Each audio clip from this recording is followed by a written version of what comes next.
One of my favorite parts, if not my favorite part of the DC universe, is the Lantern Corps. They have so much lore and have such unique powers. I mean, they can literally make constructs out of anything, and the only thing holding them back is their imagination.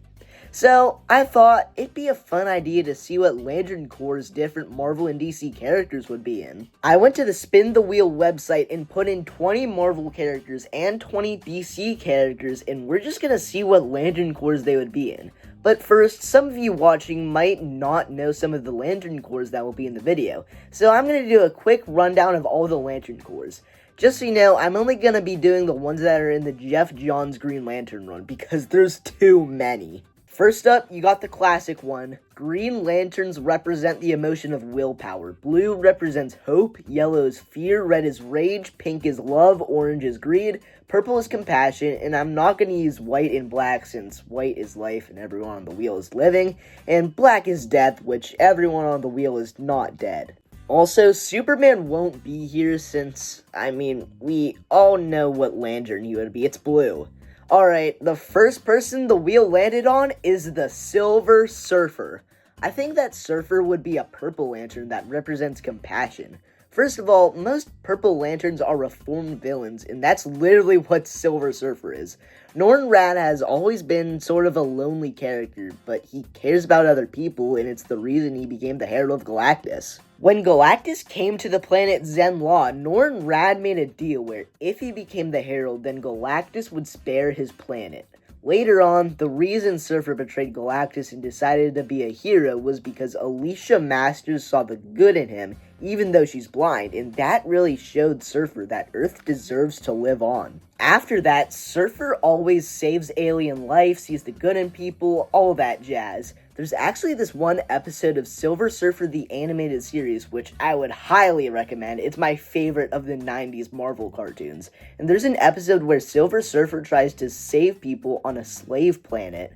That just shows how compassionate he is. So yeah, Silver Surfer would be a purple lantern. Anyways, the next character is Dr. Doom. Now, I think it's safe to say that Doom would easily be an orange lantern, which represents greed. I would understand if you said yellow, but come on, it's gotta be orange. Doom has always been a very greedy character, and he's very selfish. The main reason he despises the Fantastic Four is because he blames Reed Richards for his face being messed up. But with the more modern Doom, we think about his face being fully torn up, but originally, it was just a little scar. That much made him put on a mask and never show his face again. I think that the main reason I choose for him to be an Orange Lantern is because he thinks that he deserves to be the ruler of the world. He thinks that if he was in control of everyone, the world would be a better place. He also thinks he's the smartest Marvel character, but he's actually the second smartest because Mr. Fantastic beats him. Now, if I was known as the second smartest person ever, I would be super happy, but Doom can't even put that in his consciousness. And that's why Doom would be an Orange Lantern. Next up, we have Wonder Woman. I think Wonder Woman would be another Purple Lantern since she shows a lot of compassion. She often doesn't fight for justice, but to protect and heal. She wants peace, and her compassion is the very reason she left the Mascara. Wonder Woman believes in empathy, and she always wants the Amazonians to see man's world the way she does. Do you think the Amazonians get Amazon packages? Wait, why am I saying these bad jokes? I'm supposed to be the funniest person you know. So yeah, Wonder Woman would be a Purple Lantern. Next up is Condiment King? Condiment King would be a Yellow Lantern. He is to be feared. Look into his eyes and tell me you're not scared. You can't. He's so scary with his ketchup and mustard guns. How scary. Anyways, the next character is the Sentinel of Liberty himself, Captain America. I can clearly say that Cap would be a Blue Lantern for hope, and it's not even close. He's a leader, one who can inspire others to do the right thing, and he's a World War II hero in the comics. I don't really have anything more to say, so let's just go to the next character. Just so you know, I'm now hitting the shuffle button to shuffle around the characters, so Marvel and DC now won't be separated. The wheel landed on the Reverse Flash. It was me, Barry. I think old Reversey would be a Yellow Lantern, which represents fear. Reverse Flash has devoted his life to making Barry Allen's life horrible. That goes from making Barry's best friend disappear, pushing Kid Barry down a flight of stairs, to killing his mom and framing his dad for it. Reverse Flash has really thought of it all. I mean, he's so iconic that Zoom, who's basically Wally West Reverse Flash, copied his whole look.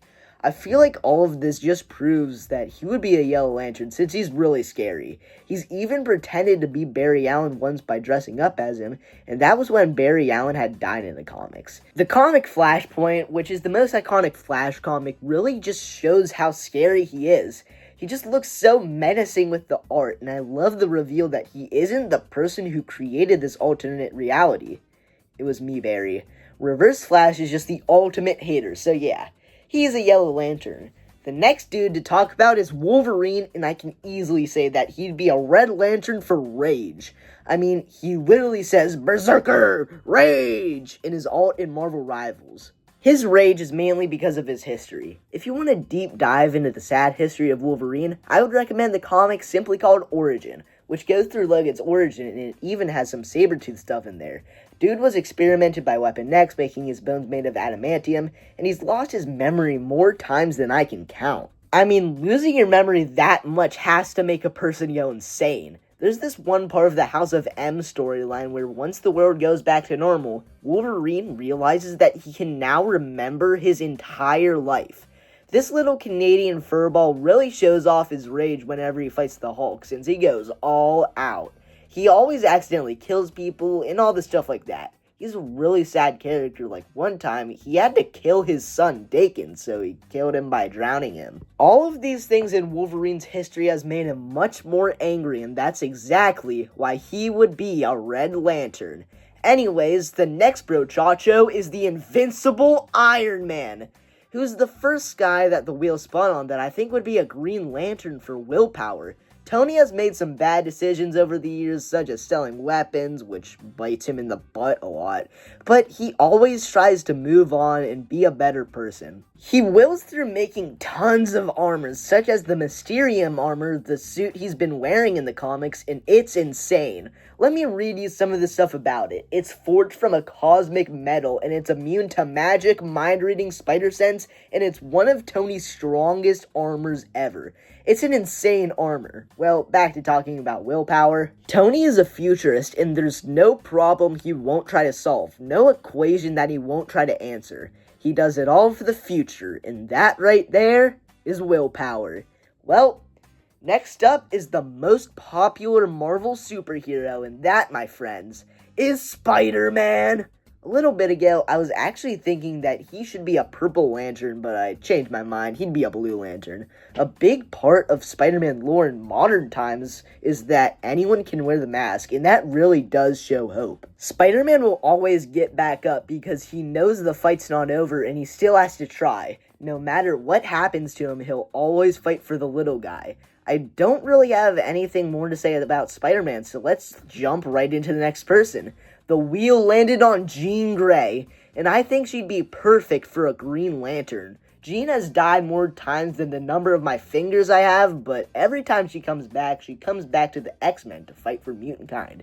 One example of this is when she became Dark Phoenix. She saw that the only way for humanity to be safe is if she would die, and that's exactly what she did. She died, until she came back.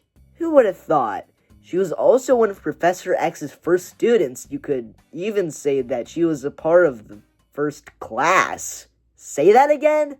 And that really started her ideals and how she wants to help mutants. And when the Krakoa era of X-Men comics happened, she was a member of the Quiet Council. And that's basically all the leaders of Krakoa. So there's Jean, Professor X, Magneto, Apocalypse, Nightcrawler, Emma Frost, and more. All of these things just prove that if Jean Grey got a lantern ring, it would be green. Alright, I feel like making things interesting, so I'm gonna cut down the wheel to only 10 people. Alright, here it is now. The wheel has landed on Mr. Freeze. And hot take, I think he would be a Pink Lantern for love. I know you're thinking I'm wrong, but please, let me explain. Mr. Freeze's whole drive and purpose is that he wants to cure his wife Nora Freeze, and he'll do any means necessary to do that. I know he doesn't fit every characteristic of the Pink Lanterns, but we really haven't been using all of the qualities of the Lanterns in this video. I mean, most Purple Lanterns are reformed villains. Freeze probably fits the Yellow Lanterns a bit more, but I'm still gonna make him a Pink Lantern. It's his whole drive and motivation that makes me think that. Alright, I'm thinking 2 more people. So the second to last person to talk about is the Hulk. And it's not a question, he would be a Red Lantern. His whole thing is that he's really angry and there's no argument that he would be something else. If there was a storyline where Hulk became a Lantern, I think it would be really cool if both Hulk and Bruce Banner got their own rings. So if Bruce specifically got a ring, I think it would be a Purple Lantern ring. Throughout everything, Bruce still cares about the Hulk, no matter what he's done. Alright, the final character is... Batman? Batman would definitely be either a green or a yellow lantern, but... Wait. Do you hear that? It sounds like all the rings coming to Batman. That's right, somehow, way, shape, or form, Batman would be a white lantern. He's just like that. I don't know what else to say. He's literally Batman. He would be a hybrid of all of them if he had prep time.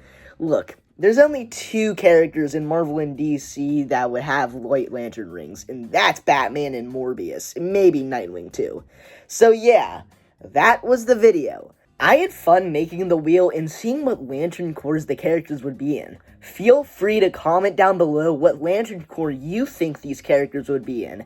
And with that, it's outro time! So, I hope you enjoyed the video. Make sure you like, comment, subscribe, all that stuff. Jesus is king. And I'll see y'all in the next one! I am the glob glow gab galab, the schwabble double wabble gabble flibber blabber blab. I'm full of schwibble glibber kind. I am the yeast of thoughts and minds. Schwabble dabble glibber glabber schwibble schwab glab. Dibble double shwibble schwabble glibber glab schwab. Schwabble double glibber glabber schwibble schwab dab. Dibble double shwibble schwabble glibber schwab glab. Ooh, ha ha ha.